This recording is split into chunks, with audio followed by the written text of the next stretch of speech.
കരുണാകരൻ നേരിട്ട് പോയി കണ്ടാണ് അദ്ദേഹത്തെ. അജയ് കൃഷ്ണൻ മാധ്യമങ്ങളെ കാണുകയാണ്. മറ്റ് അവാർഡുകൾ ആരൊക്കെയാണ് തുടങ്ങിയ കാര്യങ്ങൾ എല്ലാം വിശദമായിട്ട് പറഞ്ഞതാണ്. അദ്ദേഹത്തിന് എല്ലാം ബോധ്യമുള്ളതാണ്. അന്നും അദ്ദേഹത്തിൻ്റെ കൂടെ അവാർഡ് വാങ്ങുന്നവരുടെ ലിസ്റ്റ് കൊടുക്കാൻ ആവശ്യപ്പെട്ടു.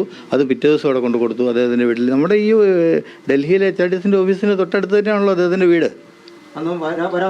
അതെ, തീർച്ചയായിട്ടും. അതെ അതെ അതെ തരൂർ പോലെ ഒരാൾ കള്ളം പറയാൻ സാധ്യത ഒന്നുമില്ല. കാരണം അദ്ദേഹം വിശ്വപൗരനാണ്, എഴുത്തുകാരനാണ്. അത്ര വലിയ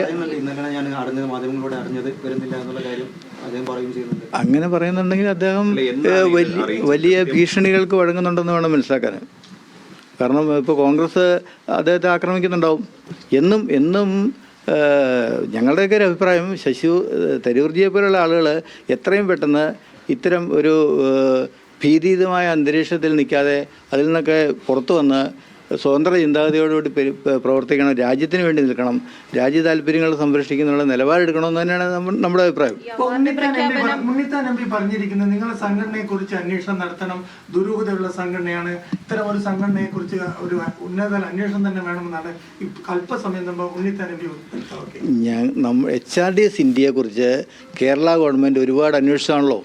ഞങ്ങളുടെ ഓഫീസുകളിൽ ഗവൺമെൻറ് സംവിധാനങ്ങളെ മുഴുവൻ ഉപയോഗിച്ച് വേട്ടയാടിയതാണ്. സ്വപ്ന സുരേഷിന് ജോലി കൊടുത്തു എന്നുള്ളൊരു കാരണത്തിൻ്റെ പേരിൽ ഈ പിണറായി വിജയൻ്റെ കൂടെ സ്വർണ്ണക്കള്ളക്കടത്തിൽ പങ്കെടുത്ത ഒരാളാണ് സ്വപ്ന സുരേഷ്.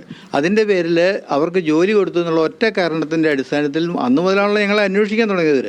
അതിനു മുമ്പ് HRDS 30 വർഷമായി പ്രവർത്തിക്കാൻ തുടങ്ങിയിട്ട്. ഈ പിണറായി വിജയനെതിരെ ഒരു മൂവ്മെൻറ്റ് ഞങ്ങൾ കൊണ്ടുവരുന്നു എന്നൊരു തോന്നലുണ്ടായപ്പോഴാണ് ഞങ്ങളെ ആക്രമിക്കാൻ തുടങ്ങുന്നത്. അവാർഡ് വാങ്ങിക്കാൻ വരുമെന്ന് എത്തുമെന്ന് ഉറപ്പിച്ച് പറഞ്ഞിരുന്നു. തീർച്ചയായും അന്ന് പറഞ്ഞാണ്, അദ്ദേഹത്തെ കണ്ടപ്പോൾ പറഞ്ഞാണ്. കഴിഞ്ഞ ദിവസം വിളിച്ച് ഓർമ്മിപ്പിച്ചിരുന്നു. ഒരു 2 ആഴ്ച മുമ്പാണ് നമ്മുടെ ചെയർമാനൊക്കെ അദ്ദേഹത്തെ പോയി കാണുന്നത്.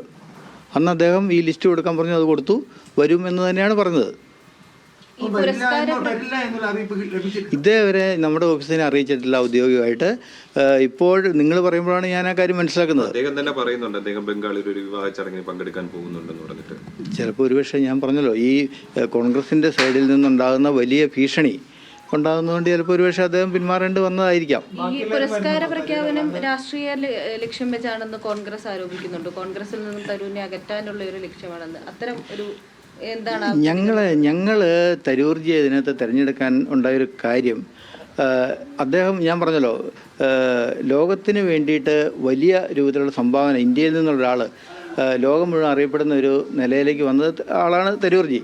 150 കോടി ജനങ്ങൾക്കകത്തുനിന്ന് ഞങ്ങൾ മികച്ചത് എന്ന് കരുതുന്ന ഒരാളായിട്ടാണ് അദ്ദേഹത്തെ ഞങ്ങൾ കാണുന്നത്.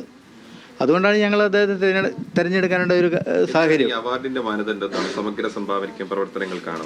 അതെ അതെ അതെ അതെ തീർച്ചയായിട്ടും സമൂഹത്തിന് വേണ്ടിയിട്ട് സമഗ്ര സംഭാവന ചെയ്തവരും ദേശീയവാദികൾക്കും ദേശസ്നേഹമുള്ളവർക്കും വേണ്ടിയിട്ട് ആണ് നമ്മൾ അങ്ങനെ ഒരു അവാർഡ് പ്രഖ്യാപിച്ചത്. പിന്നെ ഈ വീര സവർക്കറെ കുറിച്ച് ലോകത്തിന് മുമ്പിൽ കോൺഗ്രസും ഒക്കെ കൊണ്ടുവന്ന ഒരു തെറ്റായ പ്രചരണമുണ്ട്.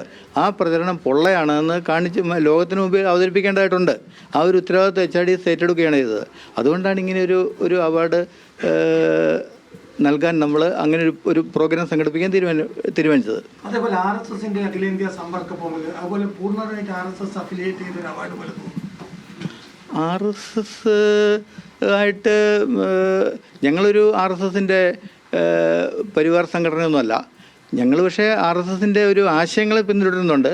അത് HRDSൽ RSSകാർ മാത്രമല്ല ഉള്ളത്, BJPയിൽ ഉള്ള ഓരോ RSSകാർ മാത്രമല്ല ഉള്ളത്. HRDSൽ വിവിധ രാഷ്ട്രീയ HRDS സ്ഥാപക സെക്രട്ടറി അജയ് കൃഷ്ണൻ മാധ്യമങ്ങളെ കാണുകയായിരുന്നു. ഒരാഴ്ച മുൻപ് ഈ പുരസ്കാരത്തിന്റെ കാര്യം ശശി തരൂരിനെ അറിയിച്ചിട്ടുണ്ട്, വരുമെന്ന് ഉറപ്പു പറഞ്ഞിരുന്നു എന്ന കാര്യമാണ് അദ്ദേഹം ഇപ്പോൾ അവിടെ പറഞ്ഞിട്ടുള്ളത്.